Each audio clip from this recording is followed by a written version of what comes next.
Paramita selaku mahasiswi Sanata Dharma Prodi Pendidikan Keagamaan Katolik. Nah, kali ini kita akan berkatekese mengenai semakin bertobat semakin sejahtera. Nah, Mbak Agnes, apa sih arti tema kita hari ini?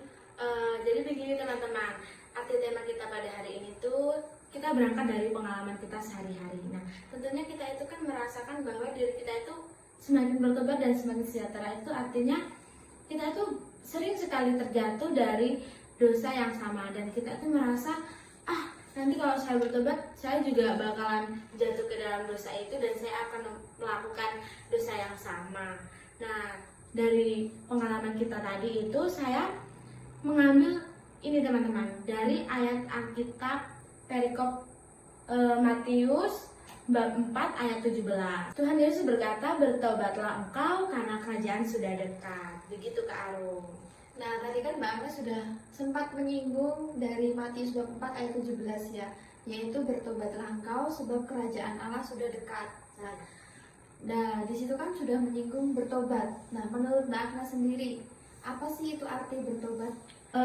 Terima kasih Mbak Arum atas pertanyaannya. Jadi menurut saya bertobat itu merupakan suatu tindakan yang memiliki perubahan diri terhadap pola pikir kita, perilaku kita, terus keinginan kita, tujuan kita dalam hidup kita.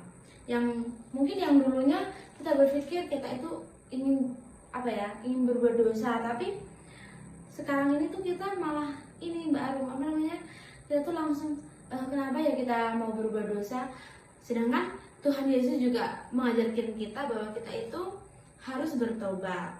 Banyak disinggung di Alkitab, misalnya contohnya seperti di Lukas bab 13 ayat 3. Itu Tuhan Yesus berkata itu seperti ini, "Tetapi jikalau kamu tidak bertobat, kamu semua akan binasa atas cara demikian."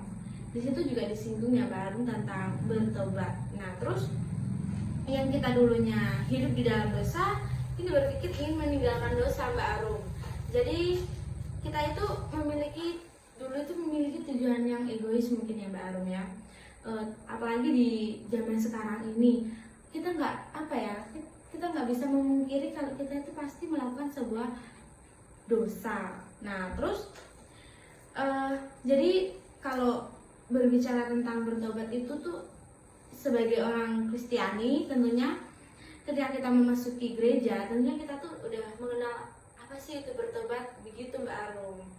Nah, tadi kan Mbak Agnes sudah jelasin ya, kalau menurut Mbak Agnes itu bertobat merupakan perubahan perilaku dari yang tadinya cenderung buruk atau tidak sesuai dengan kehendak Allah, kemudian berubah menjadi sesuai dengan kehendak Allah, begitu. Terus kalau mau melakukan sesuatu dipikir dulu gitu ya Mbak Agnes, tidak sembarangan gitu.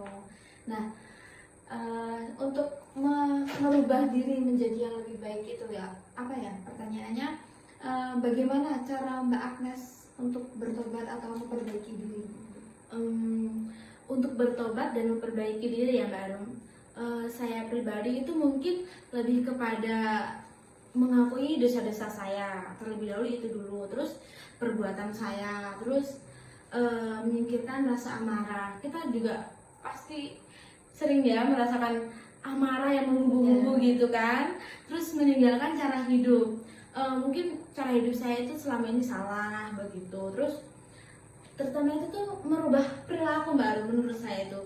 Ketika kita bertobat itu tentunya kita harus merubah perilaku kita terlebih dahulu. Oke, nah tadi kan Mbak Agnes sudah menjelaskan bagaimana cara Mbak Agnes bertobat. Salah satunya yaitu meninggalkan cara hidup yang lama yang mungkin kurang sesuai dengan rencana Tuhan atau kehendak Tuhan gitu ya.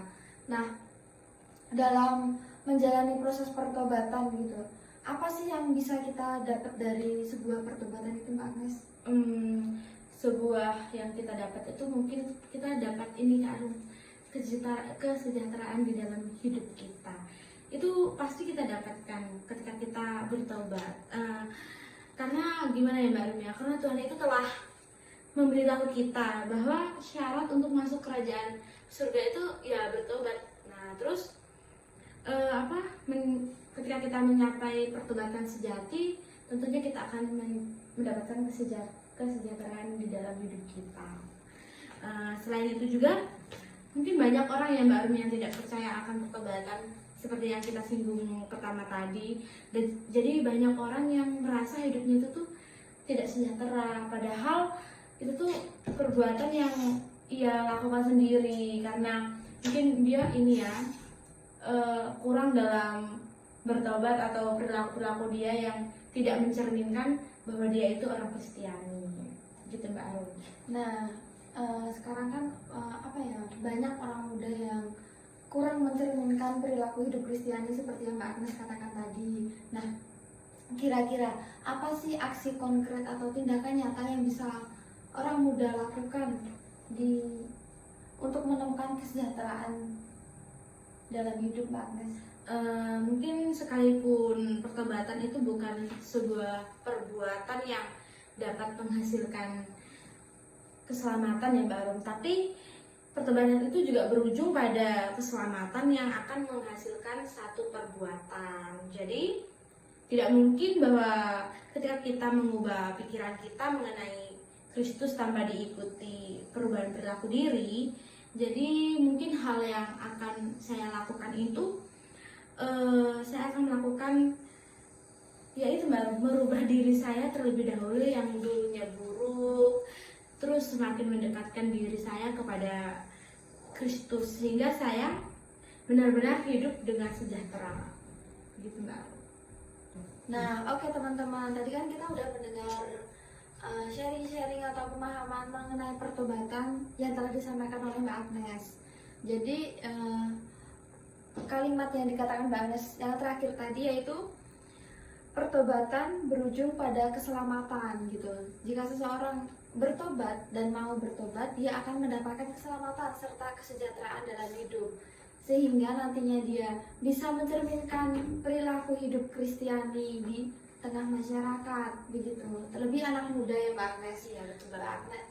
Anak muda masih banyak yang belum mencerminkan hidup Kristiani, terus harus mendekatkan diri secara lebih atau secara membangun relasi dengan Tuhan dengan erat begitu agar bisa mencerminkan hidup Kristiani dan hidup dalam pertobatan gitu ya. Betul banget Mbak Arum.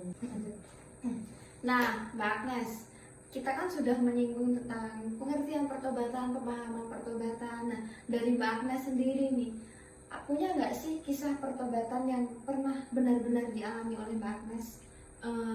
Tentunya ada ya Mbak Arum.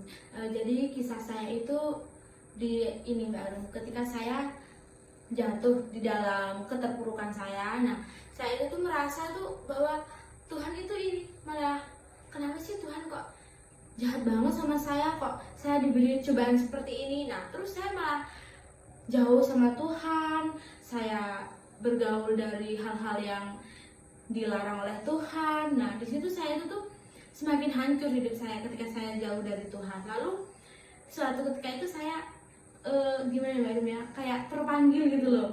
Jadi kayak apa aku ini jauh sama Tuhan, jadi saya diberi cobaan terus menerus, sehingga saya itu tuh langsung kayak bertobat. Mungkin dari hal kecilnya itu saya berdoa terlebih dahulu ketika saya hendak melakukan aktivitas saya.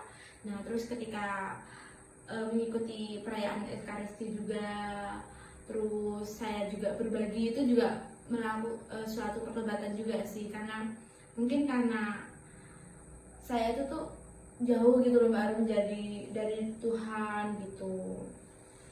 Begitu ya Mbak Agnes pengalamannya. Jadi Mbak Agnes merasa bahwa pernah mengalami pencobaan, yaitu dengan meninggalkan Tuhan, terus kemudian Mbak Agnes terpanggil kemudian kembali kepada Tuhan.